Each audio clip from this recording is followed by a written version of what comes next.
Hello guys, എല്ലാവർക്കും നമസ്കാരം. Welcome to my channel. നമ്മൾ നല്ല പച്ചമാങ്ങയുടെ ജ്യൂസാണ് ഇവിടെ റെഡിയാക്കാൻ പോകുന്നത്. അങ്ങനെ ഞാൻ അപ്പുറത്തും 2 പച്ചമാങ്ങ എടുത്തു. ഒന്ന് വാഷ് ചെയ്തു കുക്കറിലേക്ക് ഇട്ട് കൊടുത്തു. കുറച്ച് വെള്ളവും കൂടി ഒഴിച്ചു കൊടുത്തു.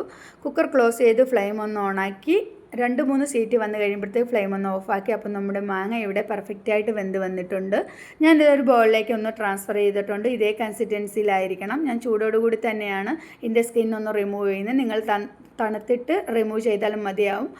അങ്ങനെ ഞാനിവിടെ റിമൂവ് ചെയ്ത് അത് കളയുകയല്ല ചെയ്ത് ആ ബോളിലേക്ക് ഞാൻ ഇട്ട് കൊടുക്കുകയാണ്. അതിൻ്റെ കൂടെ നല്ല തണുത്ത പച്ചവെള്ളമാണ് ഒഴിച്ചു കൊടുത്തത്. എന്നിട്ട് ആ തൊലിയുടെ അകത്തിരിക്കുന്ന എല്ലാം കൂടി ഒന്ന് കൈകൊണ്ടൊന്ന് പ്രസ് ചെയ്തെടുത്തിട്ടുണ്ട്. പിന്നെ നമ്മൾ മാങ്ങയും കൈകൊണ്ടോ അല്ലെങ്കിൽ സ്പൂൺ വെച്ചിട്ടായാലും റിമൂവ് ആവും. കാരണം നന്നായിട്ട് വെന്തിട്ടുണ്ട്. അതിൻ്റെ മാങ്ങാണ്ടിയൊക്കെ എടുത്ത് നമ്മളൊന്ന് മാറ്റിയിട്ടുണ്ട്. ആവശ്യത്തിനുള്ള പഞ്ചസാര നമ്മൾ ഇതിലോട്ട് ആഡ് ചെയ്ത് കൊടുത്തു. നിങ്ങൾക്ക് ആവശ്യമുള്ള പഞ്ചസാര ആഡ് ചെയ്യാം. ഞാനിവിടെ 8-9 സ്പൂൺ പഞ്ചസാരയാണ് ആഡ് ചെയ്തത്. അതും കൂടി മിക്സ് ചെയ്ത് ജാറിലേക്ക് ഒന്ന് ഒഴിച്ചു കൊടുത്തു. അതിൻ്റെ കൂടെ ഞാൻ വറുത്ത 1/4 സ്പൂൺ ജീരകപ്പൊടിയാണ് ഇട്ട് കൊടുത്തിരിക്കുന്നത്. 1/4 സ്പൂൺ കുരുമുളക് പൊടിയും കൂടി ഇട്ട് കൊടുത്തു. ശരിക്കും ഐസ് ക്യൂബും കൂടി ഇട്ട് കൊടുത്ത് കുറച്ച് വെള്ളവും കൂടി ഒഴിച്ചു കൊടുത്ത് നന്നായിട്ടൊന്ന് അടിച്ചെടുത്തിട്ടുണ്ട്. നിങ്ങൾ മാങ്ങ പിച്ചി എടുക്കുമ്പോൾ പ്രത്യേകം ശ്രദ്ധിക്കണം. ഒത്തിരി പുളിയുള്ള മാങ്ങ ആവരുത്. കുറച്ച് മധുരമുള്ള മാങ്ങ തന്നെ, പച്ചമാങ്ങ തന്നെ എടുക്കണം. അല്ലെങ്കിൽ ഒത്തിരി നിങ്ങൾക്ക് പഞ്ചസാരയുടെ യൂസ് ആകും.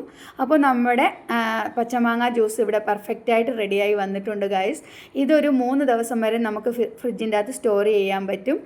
ഇത് മധ്യപ്രദേശത്ത് ഇതിൻ്റെ പേര് പന എന്നാണ്. ഇത് റൊട്ടിയുടെ കൂടെയും ചപ്പാത്തിയുടെ കൂടെ ഒക്കെ നമുക്ക് കഴിക്കാൻ പറ്റുന്നതാണ്. നല്ല ടേസ്റ്റാണ്. നിങ്ങളെല്ലാവരും ട്രൈ ചെയ്ത് നോക്കണം. ഫീഡ്ബാക്ക് അറിയിക്കണം. ലൈക്ക് ചെയ്യണം, ഷെയർ ചെയ്യണം, സബ്സ്ക്രൈബ് ചെയ്യണം. അപ്പോൾ ഓക്കെ, ബൈ.